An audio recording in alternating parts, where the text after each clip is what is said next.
This is the live podcast with Manuel, living in full expression. You're welcome to this call. Jimmy, I'm so happy that you decided to be on this call with me. And just before we get started, I just needed you to let us know who you are and just tell us a brief story about your personality, and let's get started from there. Thank you very much for this opportunity to as well. I'm really excited to talk to you about my story and then my victory regarding the election and everything. But first of all, I'm a postgraduate student here in Bangor University studying MS in artificial intelligence and then data science. Wow. That's interesting. So what brought you to Bangor, of all places in the UK? Why did you decide to come to Bangor? So I think I was looking at going to London and then Bangor because most of my friends were doing research here in Bangor. So then I was considering the two.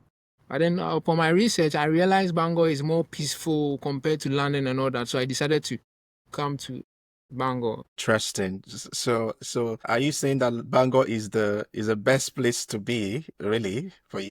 Okay, I won't say Bangor is the best place to be, but most certainly for me, Bangor is peaceful. It resonates with my mind and my soul and everything. So, and with my research, where I'm able to combine artificial intelligence and then biomedical science, I think it's the best for me. Okay, so you want to tell us a little bit about this course you're studying? So, artificial. This course. So, first of all, let me tell you a bit about my background and I'll introduce you into it. All right. So I grew up in Ghana, as a lot of people know, a community where education was seen as a ladder out of struggle, actually.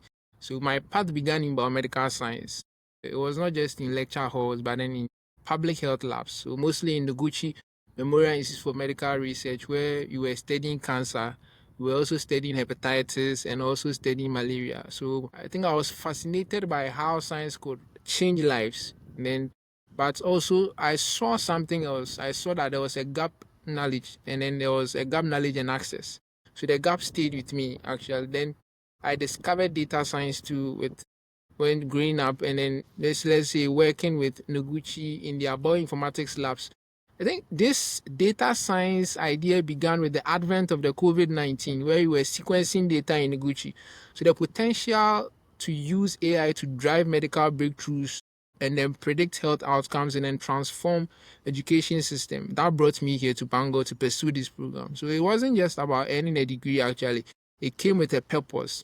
I wanted to grow and then I wanted to lead and then to give back in all the ways I could that truly matters. That's quite deep. Talking about giving back, how can you see yourself using this study to really give back to the society? So after this study mostly, then after maybe doing a research in PhD, I intend to build a cancer research genome program in University of Ghana and then collaborate with it KNUST. So that will help people. It will be like a pioneer, something that will help students, give them a chance to do research that will bridge AI and data science with biomedical science. That's a huge one. That's a huge one, Jimmy. That's a huge one. So how do you intend to achieve this huge goal you're setting for yourself? So mostly with research, you have to maybe do a PhD. So you intend to pursue a PhD program here in the UK or maybe in the US, and after definitely go into academia and research, look for funding, and then by God's grace, be able to get there. Yeah, that's being positive. That's being positive. So what challenges have you faced being here as a student and maybe back home, especially being an immigrant coming into the UK, having this big dream that you want to achieve? What challenges have you faced so far before coming here? And even while you're here, what are the challenges that you have faced, and how were you able to navigate these challenges and still keep yourself focused on this dream of yours? All right, so coming to Bangor was like starting over. New culture, new system, there's new expectations. So as an international student, I had to learn really fast. I remember walking into my first career session and then realizing how difficult it is to get a job here without UK experience. Sometimes job demanding driver's license for jobs that don't even require driving. It didn't matter how skilled or eager you were. It felt like a wall, actually. So, but I also saw the beauty of this university. I saw the dedication of the staff, especially in my department, computer science and engineering, the support from some department, and then the resilience of some of the students. I got involved and then I connected. I also listened and then I learned. And through that, I found like my voice. That's what I was saying. Really? Okay, so being an international student in a place like Bangor, and with what you just mentioned, I know one of the things that being in a new environment is the language barrier, then cultural differences. So how did you find yourself getting around all this being in Bangor? So I think for me, I had friends who were already here in Bangor, so I was fortunate enough they were able to introduce me to some of a few things and where to pass the language, what to do. So things became quite easier for my end. Oh, that's interesting. That's interesting. I remember the first time I came to Bangor, the one of the first thing I learned, they said you heard the things like love, my love, how are you, love? The first time I heard that, I was like, what are they saying?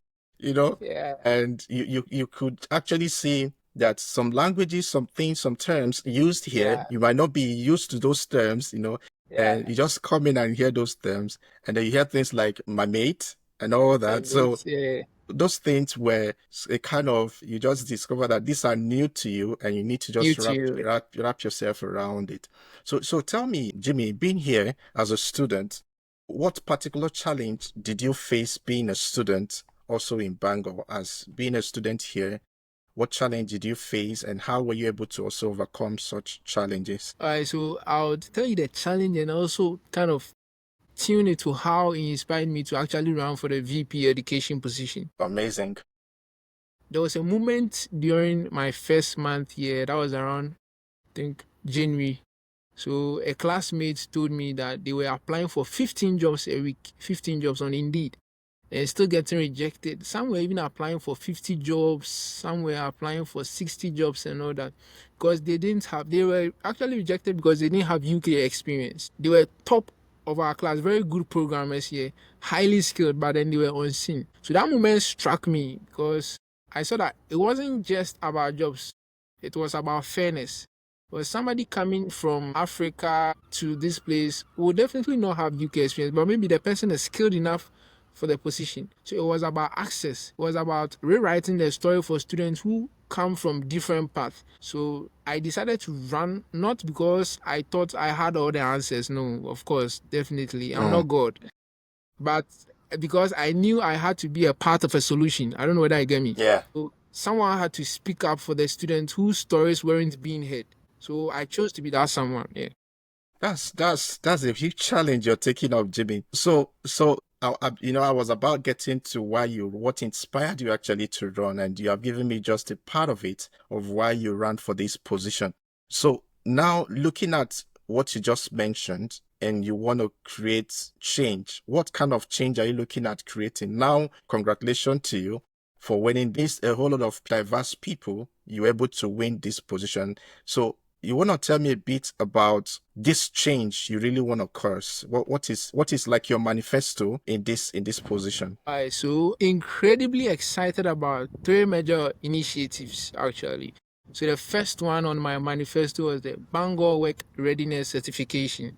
So it's a structured program that aims to train students, to connect them with real world mentors, and to give them a recognized badge of employability that UK employers will trust. So when they say experience, we say we've got that. So it's kind of a certification program where if we want to collaborate with Bangor University and then advocate to talk to local employees here in Bangor, and then there's going to be a certification program. So then if you have this certification, that means it waives the UK experience criteria. That's huge. That's huge. So you want to do this in collaboration with other agencies or just with Bangor University? So talking to partner with other agencies like some of the local employers, some of the other agencies, and then with Bangor University, talking with them, and then like just start the pipeline phase. Yeah. That's huge. That's huge. So what's the second one? You said three things now. So what's the second Yes. one? And then the second one is to create a Bangor Work Connect portal. So obviously there are Bangor actually organizes job fairs here in Bangor, but most of these job fairs are just 1 day events. So we want a year round work portal. So we are gonna think of it like a LinkedIn that meets student union. So students will be able to connect all year round, not just 1 day, all year round for part-time jobs, for internships, for skills workshops, and in one place that is accessible Wow. 24/7. Wow. Wow. Would this just be for people in Bangor, or is it going to be all Wales or including So England? this will mostly be for students here in Bangor University for the first phase. Yeah. Oh, really? So that means you would need to have your student's ID to get Your access student to it. ID. Yes, exactly. Oh, okay. So give me an idea how this is going to work. How is this portal going to be like? Can you give me an So idea? this portal, we are going to train a model. So a model like an app, and then we train a model where we connect local employers with students. That they'll be able to connect and interact with students live for 24/7, not like just a 1 day fair that is mostly done here in Bangor. Okay, so how is this going to be sustainable? Because you just have few months to stay here. Do you intend to, because of this project, stay longer? Or how sustainable will these projects be? So yes, of course. So I intend to stay longer here in Bangor University because I would also be looking at maybe doing a PhD here in Bangor University. So as for staying longer here, we will definitely be staying longer here in Bangor University. So then we start talking with the Bangor University to kind of advocate for this Bangor Work Connect portal. That's amazing. So back to the question about sustainability. How do you want to get this thing sustainable? And also to look beyond you. Is it something that is just going to end with you? Or do you have a modality to make it to be sustainable in such a way that with or without you, this initiative can thrive? So that's a good question. For sustainability, we've already started talking to some of the leaders who are responsible for employability here in Bangor University, and then they think it's a very, very good idea. Would definitely be passed on to other leaders that will come on board. As for sustainability is good, and then it will not just be with me, it will be passed on, it will transcend to the future incoming leaders that are coming here. No, that's a good one. So it means that before someone can be qualified to be on that platform, you must have done the skilled qualification certification, right? Yes, So exactly. that would serve as your criteria to be on the platform, together with Yes. your student ID or student Yes. details. That's beautiful.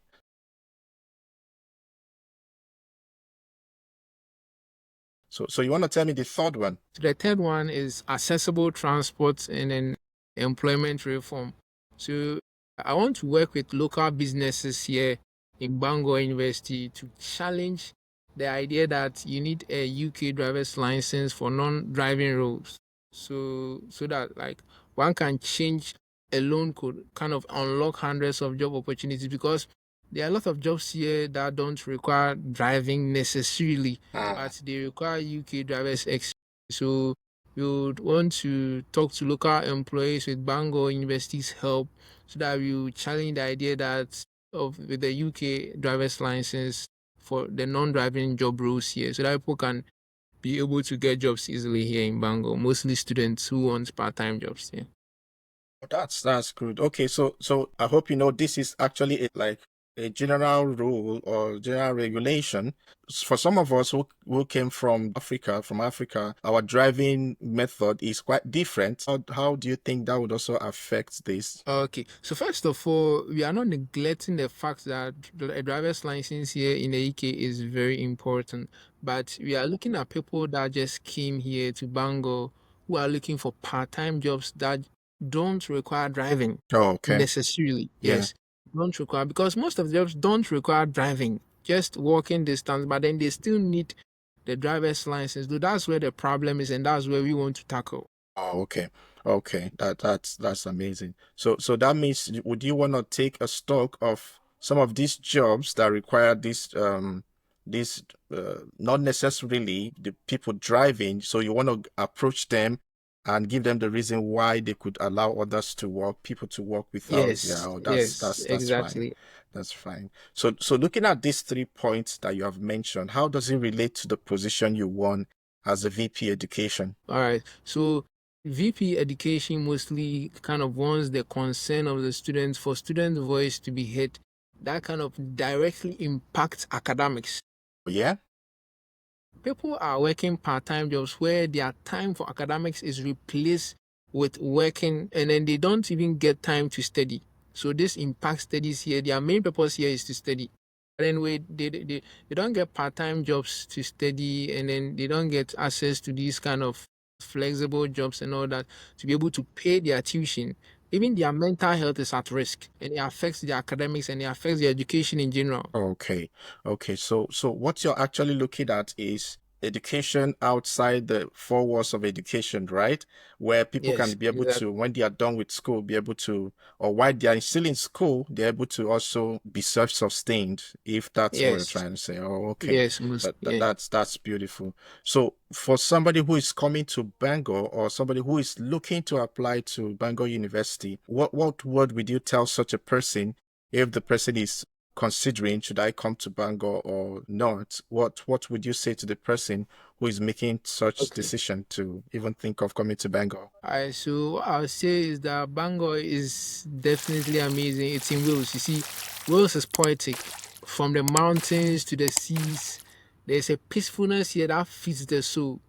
But what I truly love is the pride in the language and in the heritage. So I definitely, the person would want to love the pride in the language. The person should look at the pride in the language, the Welsh language, and then their heritage, especially the Welsh language. It taught me something that identity matters. Over the years, all I've seen here has taught me that identity really matters. Abango, they should, most importantly, I want every student to feel the same pride in their story. Whether you speak Welsh, whether you speak Tree, whether you speak Hindu, Urdu, Igbo, this university can be a place where cultures don't just mix, they empower each other. Really interesting. So talking about identity, I think one of the things about culture is that it unites people together. So in your position as a VP education, how do you see yourself? Because Bangor University is a university that has a whole lot of people coming from diverse places, diverse culture, diverse nationality. You mentioned it. Yeah, The diverse. VP, how do you see yourself integrating this in all your activities as the VP? So as a VP, we will be definitely organizing fairs where students can come together, cultural fairs and identity fairs and programs where students from a lot of places can come together and then show some of their cultures and some of their talent here. Yeah, so that's what we'll be doing, not just like in the classroom, but someone who can listen and then be able to learn and then lead across a lot of cultures. Man's deeper integration, not just socially or anything, but then structurally as well. So you kind of bridge between the international students and then the home students as well. Not just for international students, actually.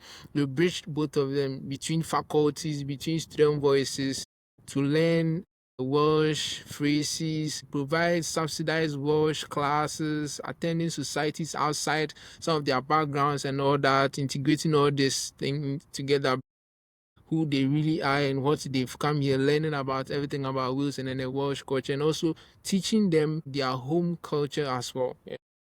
Wow. I really like the you are enjoying the culture here, especially the fact that your role is not just on a surface level, it goes deeper and you're just thinking outside just yourself. You're looking at everybody in this space. And that's something I must really commend you. So I want to ask you to share a particular story about you being in Bangor that resonates with you, particular experience about this place that really you've said some lovely things about how Bangor is a natural place, is a poetic place. So can you Yeah. tell me something that really struck you, a story? Yes. Yes. So during my campaign, Yeah. I knocked. I actually went to most of the students' apartment here in Bangor. So I don't want to mention their apartment name. I knocked on a dorm doors. You knocked on some of the doors, and then sometimes I was ignored. Sometimes I was stared at like I didn't even belong here. It wasn't always easy. I'm black and then I'm African. Sometimes that alone made people hesitant to even talk to you, to look you in the face. But I kept showing up because I wasn't campaigning for popularity. I was campaigning for change. Every no fueled me to fight harder for the years that mattered, and then that years came from students who believed in something better. Wow. So talking about this, that was about getting to that question, being that you're an immigrant, you're Yeah. Africa, you're black, how did you manage? You just mentioned part of it. So how were you able to fought through to be able to win this position? Because I know this is just beyond the surface. You went through a lot. You just mentioned one part of it. So can you just give me a picture or just a story of how you this more of these challenges and how you were able to navigate them? Most important, see, when you are black here and you are campaigning, for such a position, it's not easy at all. It's not easy. People looking at you, black, people looking at you, African, is not easy. But I kept going on because I was, as I said, was not campaigning for popularity. I kept doing it because I knew students who believed in my vision, and then I had to do it for them. It was not about me. That is why I had to keep pushing. So that it kind of fueled me. I actually had a lot of no's, and I've already like a lot of bike. I kept on, instead of backing out and all that, I kept on pushing hard, fighting hard for this because I knew it really mattered to a lot of students who kind of believed, and it was not about me. So that was what was in my mind. This is not about me. It's for students. It's for people who come from far distance and then who want their voices to be heard. So I was actually thinking about them, and that pushed me. That's what helped me sail through this challenge here. Wow, that's quite deep. I know how challenging that can actually be, really. But the good thing is you have actually proven that anybody can actually be anything. And it also tells us that where we are is if you merit it, you can be there. It doesn't matter. Yes. So I believe that if you really merit that position or you push yourself and you don't give up, you actually get what you want. And that is actually your testimony right now, or what we see Yes. having somebody like you all the way from Ghana being the All the VP way from education, Ghana. and I'm sure your parents and your siblings, your wife will be so proud of you knowing that you got such a feat. Yes, obviously. But most importantly, always looking at the grace from God Almighty, because it was actually not my strength. It was Yeah. just God, God, God, God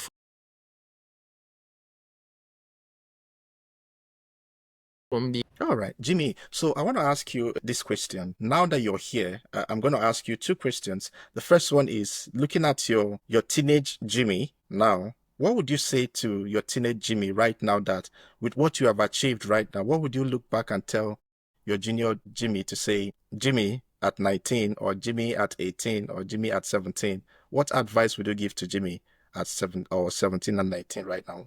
So think that's a very reflective and powerful kind of question. So, to my past self, actually, any students stepping into a new place, I would say don't wait to feel like you belong before you start showing up as a leader. Yeah, don't wait to feel like you belong to start showing up as a leader.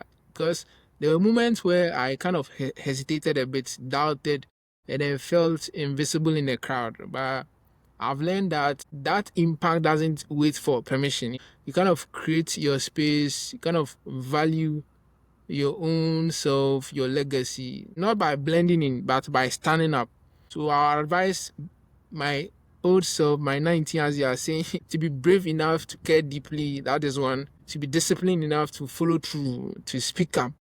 Even if your accent shakes, like me, Ghana accent, because the truth you carry might be the change that someone else is waiting for. Yeah, the truth you carry might be the change that someone else is waiting for. So you are never just a student, you are a future leader. So you act like it, you lead it, and then never apologize for dreaming big.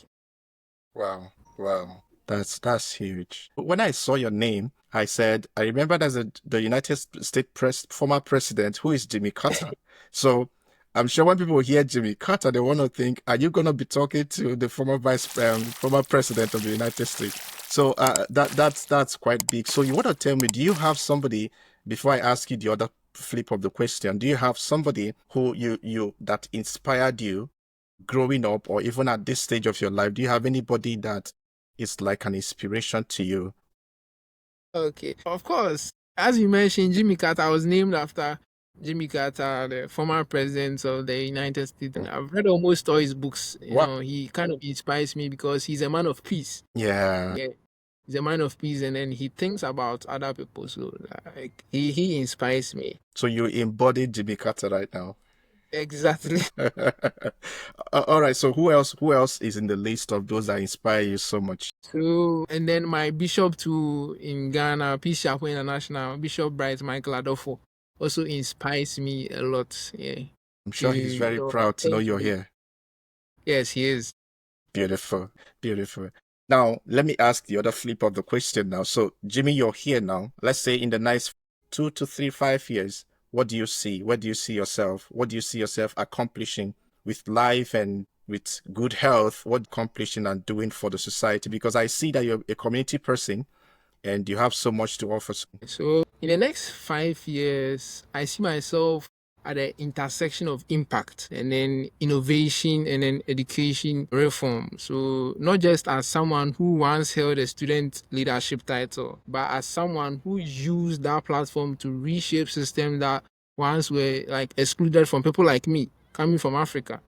So I see myself helping to design smarter, fairer educational ecosystems here, where an international student isn't overlooked because they don't have UK experience, and where academic excellence is supported by practical and inclusive policies. So I hope to be leading or advising an education strategy. Yeah, that's one. And then maybe possibly in a policy kind of way, in an ed tech kind of way, or an international development. So mostly using data and then empathy and experience to close opportunity gaps, most importantly, especially for underrepresented students like myself. But beyond the titles, I want to be known for what changed because I showed up. Whether that's a mentorship program that grew beyond Bangor University or a career path that kind of opened for thousands of students, I'll measure my success by the ripple effect of courage, collaboration, and conviction. Did you memorize it? Because you were saying this so passionately and just wondering. So that's one thing. When I talk to people, maybe during my campaign, they're always like, "You talk passionately. You talk passionately." I honestly, yeah, I just speak, because I love what I do, and then I have vision for students here in Bangor University. Thank you so much, Jimmy. I'm so excited talking to you today, and it's so amazing. Thank you. And my prayer and my desire is that your tenure, you're going to achieve so much, and all that you have said, and that you have all this, and it's going to benefit the society and the community and everyone in Bangor University, and even beyond. And people can Yeah, also look back and learn from you. All right. So one yeah. last thing. What do you have to say last for the people listening to you right now? What last word do you have to those that are listening to you right now? So, all right. So for the people listening to me, I know this position or this win is not for me, honestly, but it's for them. So because it's for them, and then because they believe in the vision I have for them, we are already celebrating now, but tomorrow we work really hard, and then their voices would definitely be heard. Thank you very much, Jimmy, for being on this call today with me. And I look forward to talking with you. Maybe when you now start fully, I'm sure I'm going to get in touch with you again to ask you your first 100 days. How has it been? Your first 50 days. How has it been? But I Yeah. must say you are such an inspiration, and I wish you all the best in your position. Thank Thank you you very so much. It much. was nice talking.